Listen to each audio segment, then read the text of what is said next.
Megyn Kelly. Chris Pizzoloin Vision app. On her NBC News program this morning, host Megyn Kelly had some things to say about the latest news regarding Bill O'Reilly, the fallen king of cable news.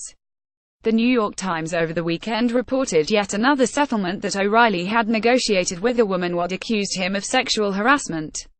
Lisa Wheel, who worked as a legal analyst for the network, had alleged a non-consensual sexual relationship with O'Reilly as well as lewd messages from the Fox News ratings star. A $32 million settlement ensued. O'Reilly, sticking with the playbook from his anchoring days, attacked the New York Times.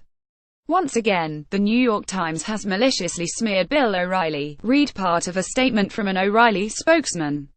Megyn Kelly couldn't let O'Reilly's bluster stand unchallenged. The current host of the 9 a.m. hour at the Today franchise, Kelly is a former colleague of O'Reilly's.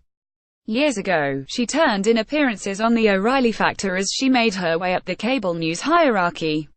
Yet Kelly split with O'Reilly over the case of Roger Ailes, the late Fox News boss who went down in the summer of 2016 thanks to his very own sexual harassment scandal.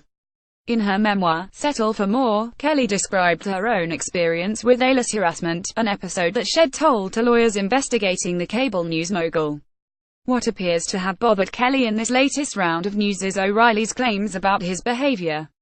In the more than 20 years Bill O'Reilly worked at Fox News, not one complaint was filed against him with the Human Resources Department, a legal department, by a co-worker, even on the anonymous hotline, reads the O'Reilly spokesman's statement.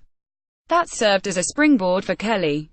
O'Reilly's suggestion that no one ever complained about his behavior is false, said Kelly on Monday morning's program.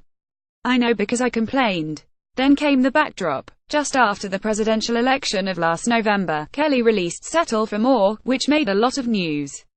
As it happened, O'Reilly was also promoting a book, He Always Is, and he was asked about Kelly's discussion of her harassment at the hands of Ailes. On the set of CBS This Morning, O'Reilly got emotional in blasting his colleague. I'm not interested in basically litigating something that is finished and makes my network look bad, said O'Reilly. I'm not interested in making my network look bad, at all. That doesn't interest me one bit. So outraged by O'Reilly's hooliganism was Kelly that she then wrote a note to her bosses, co-presidents Bill Shine and Jack Abernethy. On her show Monday, Kelly quoted a passage from the note. Perhaps he didn't realize the kind of message his criticism sends to young women across this country about how men continue to view the issue of speaking out about sexual harassment. Perhaps he didn't realize that his exact attitude of shaming young women into shutting the hell up about harassment on grounds that it will disgrace the company is in part how Fox News got into the decade-long Ailes mess to begin with. Perhaps it's his own history of harassment of women, which has, as you both know, resulted in payouts to more than one woman, including recently, that blinded him to the folly of saying anything other than, I'm just so sorry for the women of this company who never should have had to go through that. There's more. As Kelly recounted, Shine called her to let her know that he was dealing with O'Reilly. By 8 p.m. that night, O'Reilly had apparently been dealt with.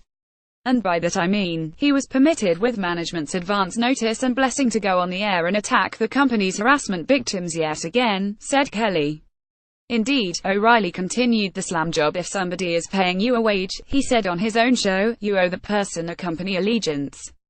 If you don't like what's happening in the workplace, go to Human Resources, or leave.